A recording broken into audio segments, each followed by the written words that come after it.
after ng hike namin sa Ira Falls, sa waterfalls.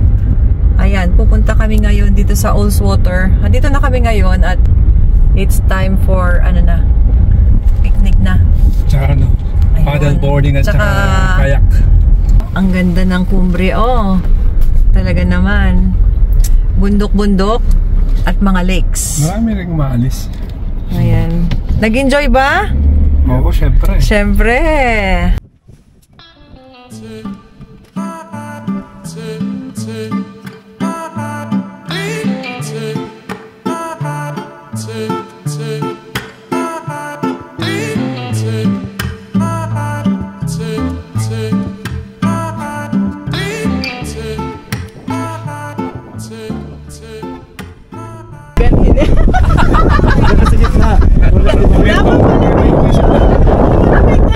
Sakit pare. O, sa takusan. Yan. Alala pa to? Kaya mabayad? Atin niya siguro kaya. Kasi ni pare, tali mo na dyan, pingalong sa kagat. Ayan, nakapagpwesto na kami. So ayan, dito po sa Ullswater ay first come first serve. Madami kayong pwedeng pag-setapan ng pagpipiknikan nyo. Like kami, dito kami nakahanap ng magandang pwesto sa tapat ng puno para malilim. So ayan, buti na lang meron tayong gazebo. Yung mga iba, ang ginagawa nila ay naglalatag lang sila ng picnic mat. So ayan, si paring Dick ay pinapa-inflate na niya yung kanyang mga paddleboard na gagamitin namin dito. Salamat sa inyo. Ang rent dito, kung wala po kayong ganitong dala, ay parang 30 pounds per hour. Second time ko dito. Second time namin dito sa Ullswater. Last time na nagpunta kami rito ay namasyal lang kami. Tapos nagpa-picture, syempre. Ang unang paddleboard experience ko ay sa Windermere. Yan. Very unforgettable ang experience na yun dahil kaming dalawa ni Parindik nung nag-paddleboard kami, tinry namin ikutin yung isang parang island doon sa Windermere. Tapos naligaw kami. Hindi naman kami naligaw. Umulan. Tapos ang layo pala nung iikutan mo. Syempre, paddleboard lang. Ako hindi pa ako tumatayo at nakaluhod lang talaga ako habang nagpapaddle. So parang meron akong memorable experience doon. Tapos naalala ko si Parindik nga tumawid yung kanyang paddleboard. Ang lalim pala ng tubig. So yan, buti marunong siya lumangoy. Kung ako yung tumawid doon, ewan ko kung ano mangyayari doon kasi hindi ako magaling lumangoy. Sa swimming pool nakakalangoy ako, pero sa ganito kalalim hindi ko alam kung makakalangoy ako. Yan.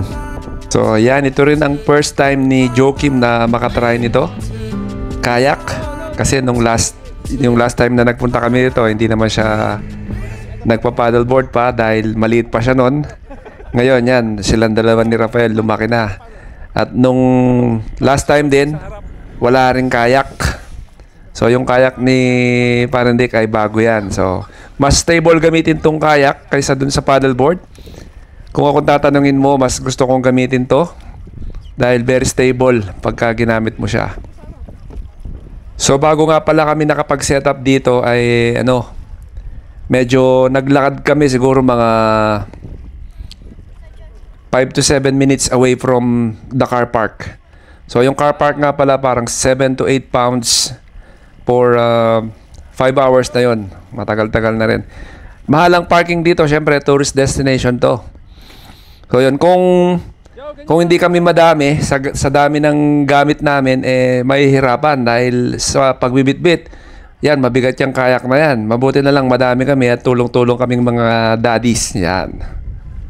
So itong Ullswater na to, ito yung second biggest lake dito sa Lake District. Una yung Windermere. Dito pa rin ito sa Cumbria. Malapit lang ito sa pinanggalingan namin kanina, yung Ira Falls. Mga siguro 5 minutes drive lang to. So yung laki ng lake, ang haba niya is parang 9 miles. Parang 14.5 kilometers. At ang lapad naman niya is 0.75 mile. 1.2 kilometer. Yon, ganun siya kalaki.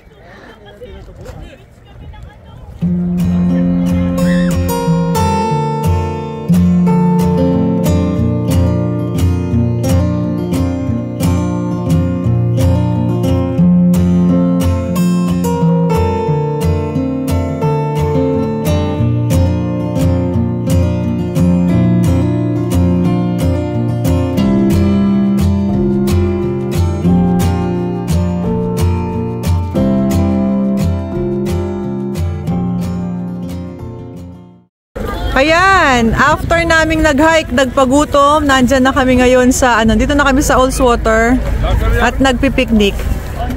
Ayan, masarap ba yung mga tira-tira natin? Itlog, parang English breakfast lang.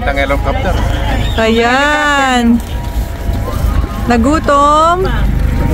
Siyempre, samut-saring pagkain, mga Filipino style. Nag-i-enjoy ang mga ang mga bata. Ayun, may helicopter na pababa. Saan kaya siya pupunta? How is it? Did you enjoy kayaking? Yeah. Wow, nag-sunbathing na si Kuya Rafael. Nagutom. Ayan ang sarap ng pagkain. Cowboy lang yan. Longganisa, kamatis, spam, and egg. Ayan di ba? Sinolo namin para kaming ready. May tent, may table. We are from Philippines. Yes. Rice is live. We're using my hand. At saka pandesal. Ayan, ubos. Sige, kain muna kami. We're making a motor. So we can lie down in it.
Yan, nagbabanlaw na si Joaquim. Kasi walang dito. Walang changing room dito. Yan. Kung saan ka pwede mag-change, doon ka. Kaya wala di shower. So, bago tayo bumiyahe ulit, magbabanlaw muna siya. Pero sa tubig na lang. Yan. Hello! Eto na kami. Pauwi na kami. Magsi 6 o'clock na ng hapon, ng gabi actually. Pero ang ganda pa rin ng tanawin. Ayan. Kitang-kita mo. Ganda. Ang galing. Ayan. Dito kami sa may... Napakaganda ng aming araw at sulit ang aming bakasyon dito. Ayan. First day pa lang namin to. So, first day namin ang araw na ito na lumabas from morning until ngayong hapon. Nagkayak yung mga boys. Kala ko police, sir. Mga boys at kami. Nag-paddleboard. At saka nag-picnic syempre. At ang walang katapusang kwentuhan. Tapos end kami sa relaxing cold soak sa lake. Unang malamig after mga 10 seconds. Yan na, nasanay na yung katawan mo. Parang namanhid na siya. Pero nakaka-refresh Nakita talaga. mo yung ano ko? Tinawid ko yung ano? Oo, nagkayak ka from diniretso mo end to end. Okay. Yun, Nakakatakot din pala. Kala ko, parang ayoko nang ituloy kanina nasa gitna ako eh. akala mo Bakit ako? malapit lang pero malayo pala. Malayo! Yan o. Wala pa naman akong ano. Wala pa naman akong life vest. Kaya nga, lakas na loob ko eh. Pataas ito, pataas. Kanina bababa kami, ngayon pataas na.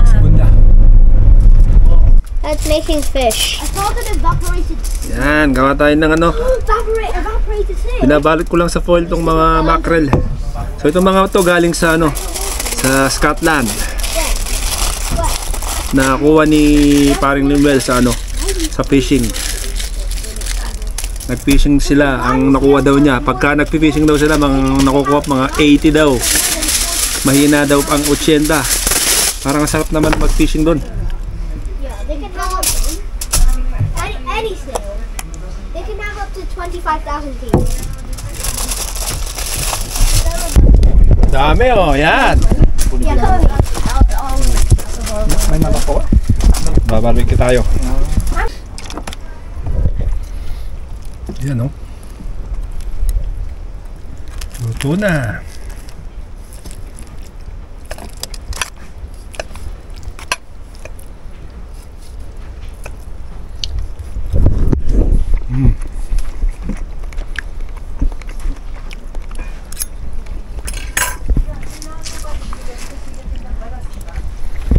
Kariwa. Ano naman? Quarter leg.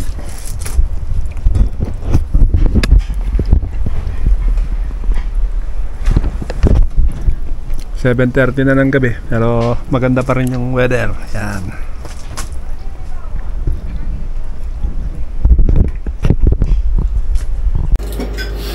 Ayan, so pagod na kami at 8:30 na. Napagod silang magluto. Ayan, ano masasabi mo, sir? Masarap. Masarap, syempre. Anong ulam mo? Limon. Ang daming, anong ulam mo? Hipon, bang inasal, ano to, patatim, ginataang mackerel, grilled mackerel, may side dish na wakame, at saka kimchi. This kimchi. What about you, mga kumares? World peace. And world's home. Ayan, oh, magkamay na tayo. Stop world's